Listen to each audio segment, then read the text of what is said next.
If you click this video, I assume that I don't need to convince you to get off social media. You probably already came across hundreds of those videos I have been training on YouTube for the last 2 years. At this point, all of us know how bad scrolling is for our brain.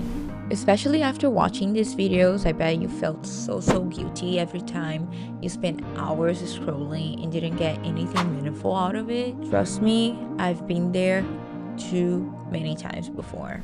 We are now in 2026, and the first time that I stopped trying to use social media was when the Netflix documentary called The Social Dilemma came out. There's entire teams of engineers whose job is to use your psychology against you. I was just baffled by how algorithms work and how it's trapping us. So I'm telling you, I know better than anybody how hard it is to quit.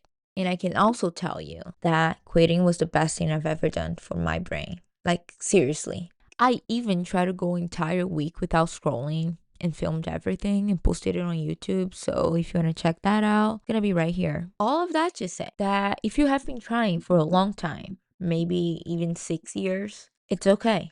You can still do this. All is not lost, and I have the perfect solution for you. If you're anything like me, your algorithm at some point showed you ads of Brick, which is a very expensive block that will lock you out of your apps and create a physical barrier. I think the concept is really amazing, but I also was never willing to spend that much money for something that I wasn't sure was gonna work.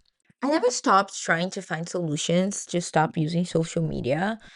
And it just happened that one of the days that I was really bothered by it, I ended up going to Reddit and reading every single thread on breaking social media addiction. While I was reading the comments, I saw a lot of the same tips of having a dumb phone or using this app or this app that will lock you out. Then I found the perfect solution. This Reddit user right here, who I'm very thankful for, like really thankful for, created a free app because they believe that everybody should be able to access a resource that will help them stop using social media as much. And I just think that's so awesome that they created this for free when there's so many people profiting off telling us the solution to a problem that they created. This person created an app called Focus that will lock your apps behind a QR code, NFC tag, or even do it manually somehow. It was the single perfect solution for me because I was able to go to Amazon and get myself this NFC tag that I keep talking about. And I'm telling you, this is the perfect solution because I had two other friends try it. I bought this pack with a bunch of NFC tags and I just gave it to them and set the whole thing up to help them out, and they all are social media free at this point. Like, this works. If you are strong enough to take the first steps, it really does work.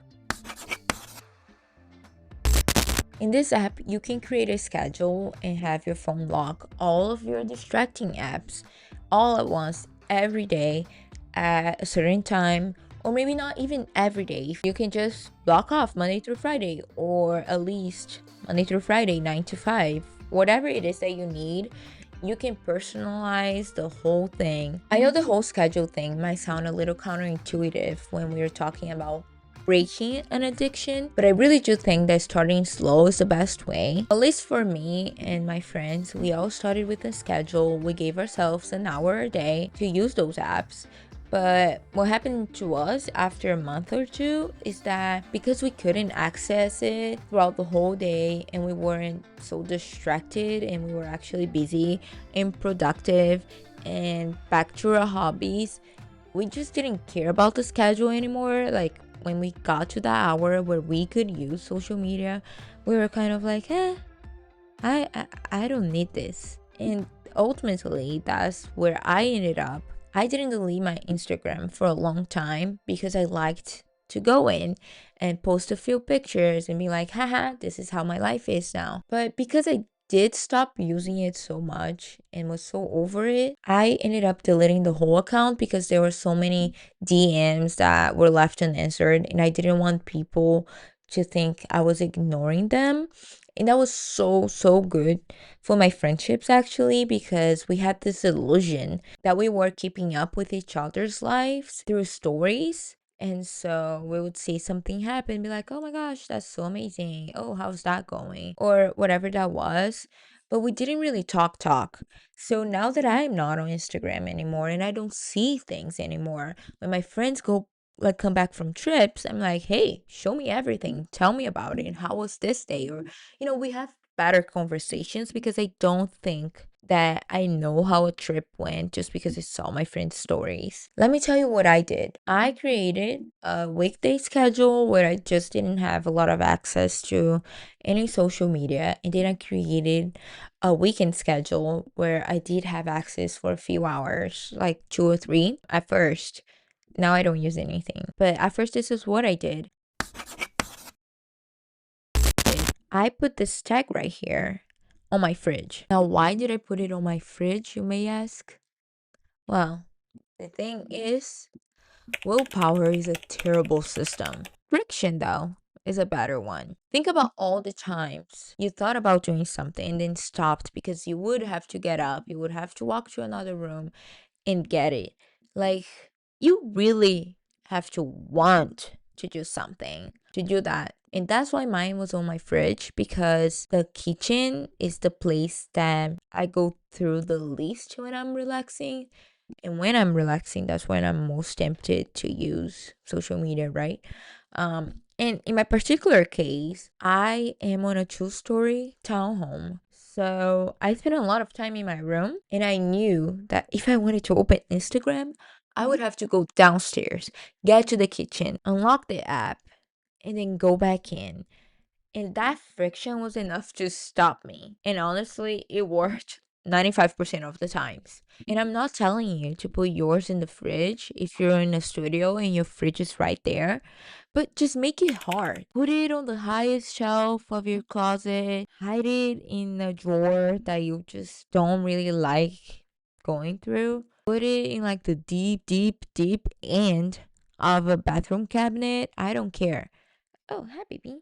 Just make it hard. Create friction. Because if you do really use your tag, then it is because you really thought about it. The biggest problem with using social media is that you don't really think about it. It's just there. It's just so easy to go in. And that ease is one of the biggest issues. Your brain will stop craving what it can easily reach. And when you do make it hard, you're not fighting yourself anymore. The environment is doing the work for you. The main reason I'm making this video is because my life has improved so much that I really want to spread the word, I feel like a religious person at this point. I'm like, hey, you have to experience this because it has changed my life. It has made me feel so much smarter. I had been feeling dumb for so many years, and now I feel much smarter. I have been spending a lot more time with people. I have been doing stuff that I love a lot more. I've been coloring, I've been writing, I've been reading so much. Last year, I read 51 books, and that's such a record in my life. And part of it is that when I was scrolling all day, I just thought that I didn't have time. I just felt like I was so busy.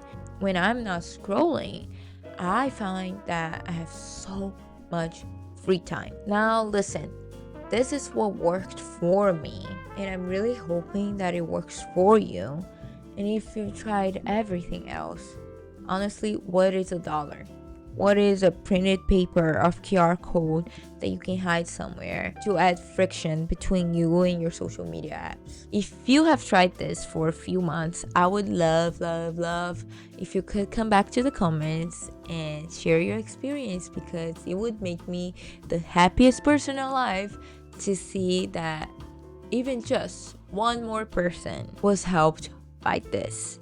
And I should say, if you do have a few dollars to spare, please make a donation to the creator of this Focus app, because they're doing this for free, and a lot of people will charge a lot of money for this type of stuff. Now, can I really say see you soon? I don't know. But if you subscribe, I might see you soon.